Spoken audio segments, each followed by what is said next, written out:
There is this one specific trading strategy that has become an absolute staple in my daily routine. It is almost ridiculously simple, remarkably dependable, and honestly, it is the core reason I manage to pull consistent profits out of the market day in and day out. The system I am unpacking for you is so straightforward that even someone completely new to trading would have a hard time getting it wrong. I am going to break down the entire methodology, walk you through 3 clear steps to execute it flawlessly, and then dive into live market examples so you can see exactly how it plays out in real time. So, let's skip the small talk and get right into the heart of it. To give you some context, if you look right here at my performance over the past month alone, my returns crossed the $65,000 mark. Right below that, you can see my profit and loss graph, tracking every trade from June 15th all the way to July 15th, which brings us right up to the moment I am sitting down to record this. That is the reality of what this strategy delivered for me over the last 4 weeks. But while seeing my results is great, the real question on your mind is probably, how do you replicate this for yourself?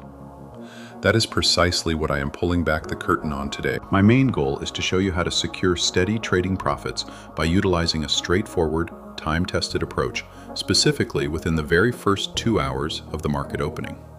What you are going to walk away with is a strategy that is entirely repeatable and mechanical. The absolute best part about it? You do not need to spend hours figuring out a daily market bias. You do not need a screen cluttered with fancy indicators, and the setup presents itself every single day. Essentially, this system eliminates the frustrating guesswork from your routine, leaving you with just one job: showing up and executing the setup when it appears. So what exactly are we looking at here? The whole concept can be mapped out in 3 basic steps. First, we are going to look closely at the very first candle of the session and discuss exactly why that single piece of price action holds so much weight.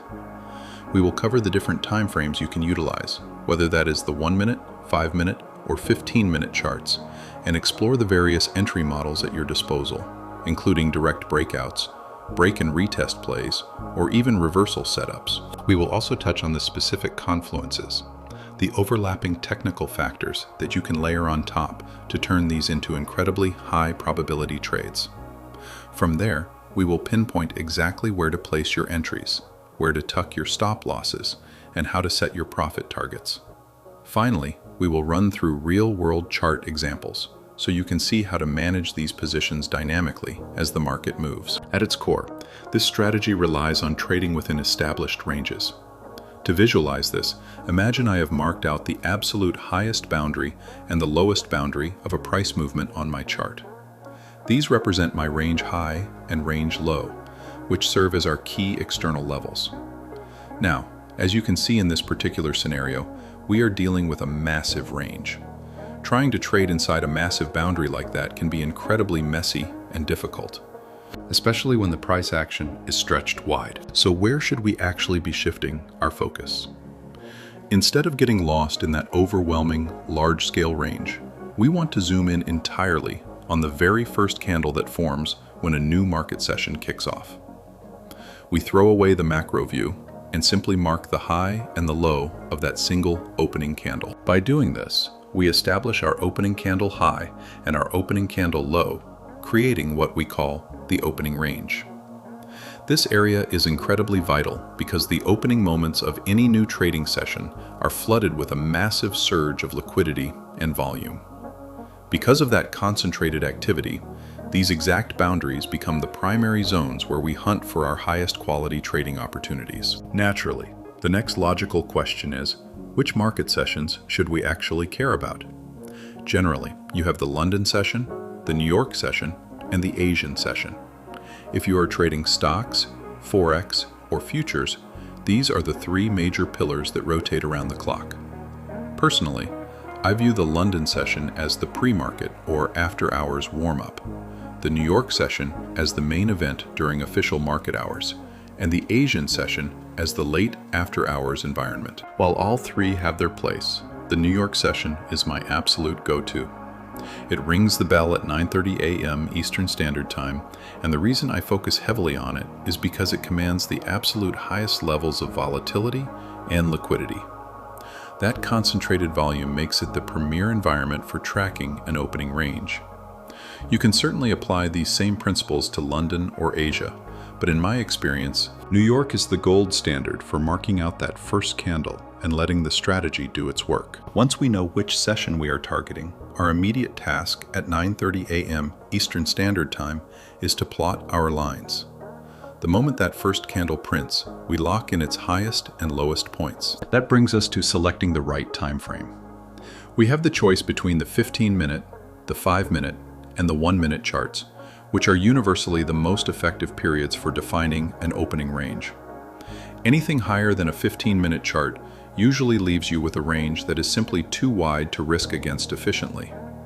If you look at a multi-chart layout, you might see the 15-minute high and low on the left, the 5-minute boundaries in the middle, and the micro 1-minute levels on the right, all representing the opening ranges relative to their specific timeframes. Your individual charting style will dictate which one you choose, as the criteria changes slightly whether you are executing on a macro or micro scale. However, for anyone just starting out, I highly recommend anchoring to the 15-minute opening range. It inherently holds the most liquidity and allows you to use all the lower timeframes in tandem, giving you a deeply confirmed, high-probability sandbox to trade in. Let's lay down the step-by-step progression. Step number 1 is to simply mark the high and the low of that very first 15-minute candle right as the New York session opens. On your chart, you will clearly see your opening range high and your opening range low locked in place. Moving to step number 2, we change gears and wait for a 5-minute candle to physically close completely above or completely below that established 15-minute boundary. For example, if we are watching the market unfold on a 5-minute chart, we are waiting for the specific moment a candle body breaks through and closes entirely above the 15-minute range high. If we were hunting for a short position instead, we would just look for the exact inverse, a clean 5-minute close, plunging below the 15-minute range low. Once that closing confirmation happens, we trigger step number 3, dropping down to the 1-minute chart to hunt for our entry to catch the continuation of that momentum. With our 15-minute boundary still clearly visible on the micro chart, that clean 5-minute break above the range high signals to us that we can safely look for entry triggers on the 1-minute candle formations to ride the upward wave. When it comes to actually pulling the trigger on an entry, we have 3 distinct styles we can deploy.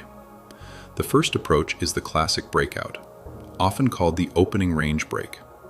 The moment we secure that macro 5-minute candle close, we immediately scan the lower time frames for a strong, decisive candle pushing past the level, allowing us to enter long or short depending on the direction of the break, placing our risk just across the line and riding the immediate momentum. The second scenario, and my absolute personal favorite that I rely on almost exclusively, is the break and retest model. Instead of buying the initial burst, we patiently wait for the price to break out, circle back to test the previous range boundary as new support, and then we catch the wave as it bounces off that level to continue higher. Our third option is the reversal setup.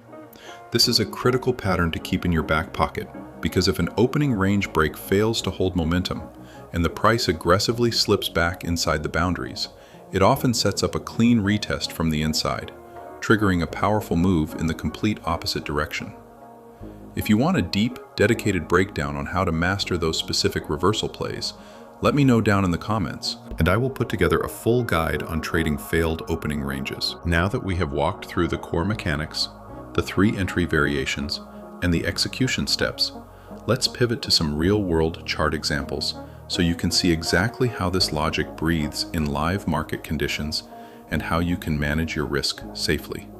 Let's dive in. Looking at our very first case study, I am going to start by drawing out the high and low of our opening 15-minute candle. The market is showing a decent amount of bullish strength early on, pushing well above the previous day's highs, but we lock in our levels regardless before dropping down to the lower time frames. Now, our eyes are glued to the screen, waiting for a 5-minute candle to close clearly above or below this fresh 15-minute bracket. Let's roll the price action forward. As the tape plays out, you can see the price starting to push hard, eventually closing right above our upper boundary on the 5-minute chart. With that confirmation locked in, we immediately jump down to the 1-minute view. Now we are looking at the 1-minute chart on Tesla, right after that clean breakout above the 15-minute range high. The market is making a very sharp, impulsive upward run, leaving behind a noticeable empty pocket in price action, what I refer to as a bullish gap. Whenever you see price launch upward and leave a gap like that, it serves as a glaring green flag that buyers are in complete control and momentum wants to push higher. In a scenario like this, we could opt for either the raw breakout entry or wait for a retest. Let's execute the breakout variation here. We watch the candle form that valid bullish gap, and the moment it closes, we position our long entry.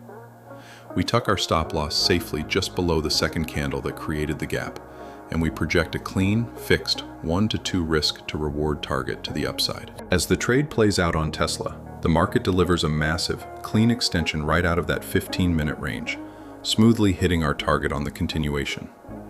Interestingly enough, if we had chosen to wait for a retest entry here, it would have set up beautifully as well. The key takeaway when you are trading raw breakouts is that you want to see undeniable displacement, the market moving with serious intent, which is exactly what that bullish gap proves to us. This is easily one of the cleanest ways to capture an opening range move because, as you will frequently experience, a highly aggressive market will often just take off and never look back to give you a clean retest, especially when it is being drawn toward a clear higher time frame target. I highly encourage you to pull up your own charts after this and backtest these 3 entry styles yourself. Let's move along to our next real-world example. For this next trade, we are looking at Nvidia. Just like before, our first order of business on the 15-minute time frame is to map out our opening range high and opening range low. Once those anchor lines are set, we slide down to the 5-minute chart. Sitting here on Nvidia's 5-minute view, we are simply waiting for the market to show its hand with a definitive close outside of our lines to dictate our direction. Let's play the tape forward. There it is. Nvidia catches a strong bid, driving upwards and closing a powerful 5-minute candle right above that 15-minute opening range high. Time to drop down to the 1-minute chart to find our spot. Zooming into the 1-minute perspective on Nvidia, we can clearly see that upward drive holding its ground well above our macro boundary. Notice how buyers are actively stepping in to defend the pullbacks, which we can read through the candle wicks forming at those local lows. Because the price did not leave behind a glaring bullish gap for a breakout entry, we adapt and look for a retest play instead, waiting for solid price action confirmation right at our key level. We track the bounce, place our entry as buyers reclaim control, and set our stop loss right below the local break of structure low. Once again, we map out a strict 1 to 2 risk to reward ratio, targeting the upside, and let the market run. As the tape unfolds, Nvidia executes a textbook retest, pulling back to kiss that 15-minute range high and holding it flawlessly before launching into another massive leg upward. It is worth noting that the main reason we chose to wait for the retest and looked for explicit confirmation here was the distinct lack of an aggressive breakout gap. If the market isn't sprinting away with a gap, you change tactics. You wait for the price to come back to the level, let the order flow prove buyers are there, and then ride the wave as they step back in to drive the price right up through the daily highs. Now, let's take a look at our final market example for the day. For our last chart, we are looking at the QQQ. As always, we maintain our consistency by drawing out our opening range high and low on the initial 15-minute candle. Then, we step down to monitor the 5-minute chart. Now on the 5-minute layout, we are waiting for that definitive candle body close above the ceiling or below the floor of our range. Let's watch the candle's print. In this instance, the price moves violently, traveling from the absolute top of the range all the way down to the bottom in a flash. When you are trading major indices like the QQQ, if there isn't a glaring macroscopic trend guiding the day, you will frequently witness this type of choppy, mean reverting behavior where price just bounces back and forth inside the extremes. Let's drop down to the lower timeframes to see how to handle this. On the 1-minute chart, we initially watch to see if the price can sustain a clean retest underneath the $626.60 level to open up a short continuation play further down. However, looking at the micro action on the QQQ, while we were anticipating a potential flush lower, the market hits that 15-minute range low and instantly finds a wall of buyers, violently snapping the price right back up into the range. Seeing that immediate rejection tells us everything we need to know. There is no real trend continuation happening here. Based on the fact that price just swept from the absolute high to the absolute low and snapped back, we are highly likely dealing with a classic range-bound environment. In a choppy environment like this, you want to immediately abandon any ideas of trading breakouts or continuations. Instead, this is the exact playground where our reversal setup shines. A reversal setup is your best weapon when the market refuses to trend and insists on reverting to the mean. Let's watch the tape carefully to see where a structural shift gives us an actionable long opportunity. As we track the chart, the market finally gives us a clear break of structure. The price pushes up and takes out the last local lower high with obvious displacement and speed. That structural shift turns this zone into our primary area of interest for a reversal play. We can map out this specific candle block from the high down into the body, anticipating that if price returns to test it, it will hold as a solid demand zone. We set up our plan. We will look for a reversal entry inside this block, risking tightly against the swing low, and looking to take profit all the way back up at the high of the day. Let's see if the market gives us our fill. Sure enough, the price drifts right back down into our designated order block, printing a beautiful confirmation candle to signal the buyers are protecting the zone. We trigger our long position right there, placing our stop loss just underneath the floor of the level, and target the macro high of the day. Let's roll the tape to the end. It took some time to grind through the noise, but the market eventually climbed all the way back up, tagging our high of day target flawlessly before reacting off that major level. This trade serves as a prime example of how to pivot and navigate a reversal setup when the market environment shifts. Again, if you want me to dedicate an entire video to the nuances of trading these range reversals, drop a comment below and I will put together a complete guide. Personally, my bread and butter will always be continuation setups because I love trading aligned with higher time frame trends. But if you primarily trade indices or Forex, you are going to encounter a lot of choppy days, where mastering the mean reversion reversal is essential. With all that said, I truly hope you got a ton of value out of this breakdown. If it helped clear up how to view opening ranges, I would immensely appreciate it if you could smash the like button and subscribe to the channel. Thank you for hanging out, and I will see you all next week for a brand new video.